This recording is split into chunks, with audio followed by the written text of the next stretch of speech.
Top quality और consistent performance के लिए सिर्फ सिल्वर पंप नाम याद रखना। તો આંધી વંટોળ સાથે ભારે વરસાદની અંબાલાલ પટેલની જે પ્રમાણે આગાહી કરવામાં આવી છે, શક્તિ વાવાઝોડાને લઈ અંબાલાલ પટેલની આ મોટી આગાહી છે।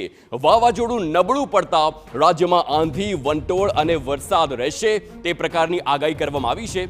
અરબી સમુદ્રમાં લો પ્રેશર બનતા વાતાવરણમાં પલટો આવશે। આગામી 3 દિવસ અનેક વિસ્તારોમાં આંધી સાથે વરસાદની શક્યતા છે। 28 મે થી જૂનની શરૂઆત સુધી ગાજવીજ સાથે વરસાદની આગાહી કરવામાં આવી છે।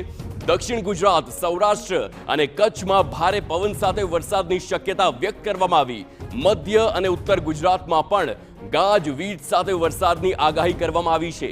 ભારે પવન ફૂંકાતા ચોમાસું તેના પાક પર અસર પડે તેવી પણ ભીતિ સેવવામાં આવી છે। સઘળા ભાગોમાં વરસાદ થવાની શક્યતા રહે છે। દક્ષિણ સૌરાષ્ટ્રના ભાગમાં પણ ભારે વરસાદ થવાની શક્યતા રહે છે। મધ્ય ગુજરાતના ભાગોમાં પણ વરસાદ થવાની શક્યતા રહે છે અને લગભગ કચ્છના ભાગોમાં વરસાદ થવાની શક્યતા રહે છે।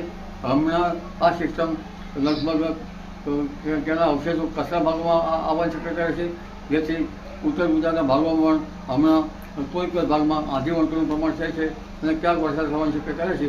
પરંતુ તારીખ 28મી મેથી જૂનની શરૂઆત સુધીમાં ગુજરાતના ઘણા ભાગોમાં ગાજવીજ સાથે વરસાદ થવાની શક્યતા રહે છે।